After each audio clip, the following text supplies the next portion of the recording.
আসসালামু আলাইকুম। চাঁদনিস কুকিং থেকে চাঁদনি সবাইকে জানাই স্বাগতম। আজকে আমি চিকেন ব্রেড বানের রেসিপিটা সবার সাথে শেয়ার করব। তাহলে দেখে নিই উপকরণগুলো কী কী লাগছে। এখানে আমি একটা বাটিতে 1/3 কাপ পানি, কুসুম গরম পানি নিয়েছি, 1 চামচ ইস্ট, 1 টেবিল চামচ চিনি, একটু নাড়াচাড়া করে সবগুলো মিশিয়ে নিয়ে এটা আমি ঢাকনা দিয়ে এক সাইডে রেখে দেব। এবার ফিরে আসলাম 10 মিনিট পরে। এবার এর মধ্যে আমি 1 কাপ ময়দা দিয়েছি, আপনারা চাইলে আটা দিয়েও এটা করতে পারবেন।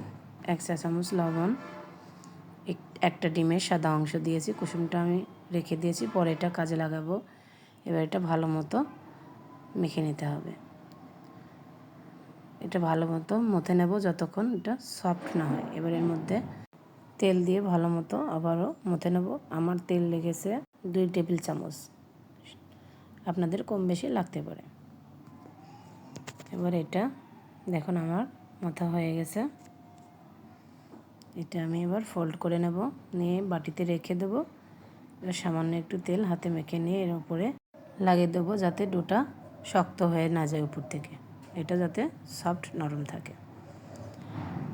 এবার একটা র্যাপিং পেপার দিয়ে আমি এটা ঢেকে রেখে দেবো 2 ঘন্টার জন্য, যাতে ডোটা আমার ফুলে ডবল হয়ে যায়।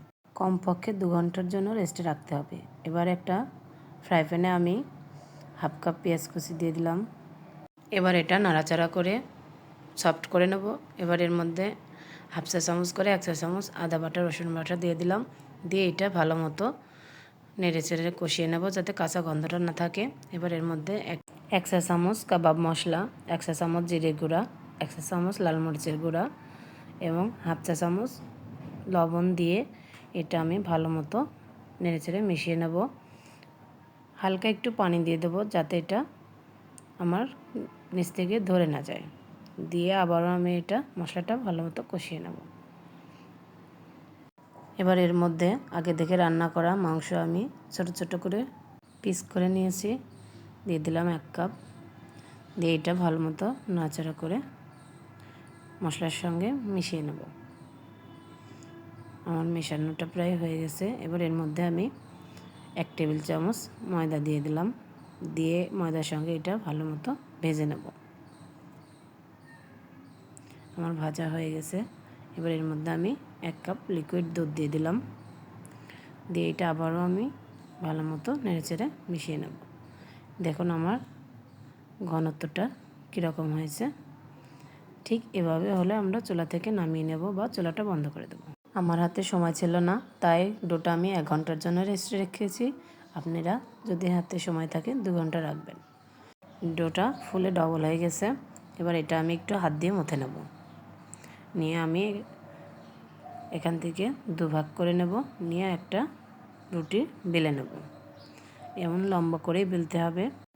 আমার বেলা হয়ে গেছে। এবার আমি পুরটা রুটির মাঝ বরাবর দিয়ে দিচ্ছি।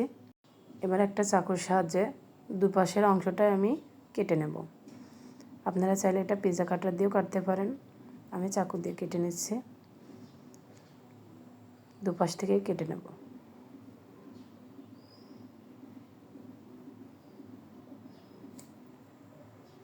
আমার কাটা হয়ে গেছে। এবার আমি কিভাবে করছি আপনারা ভিডিওতে দেখে বুঝে নেবেন।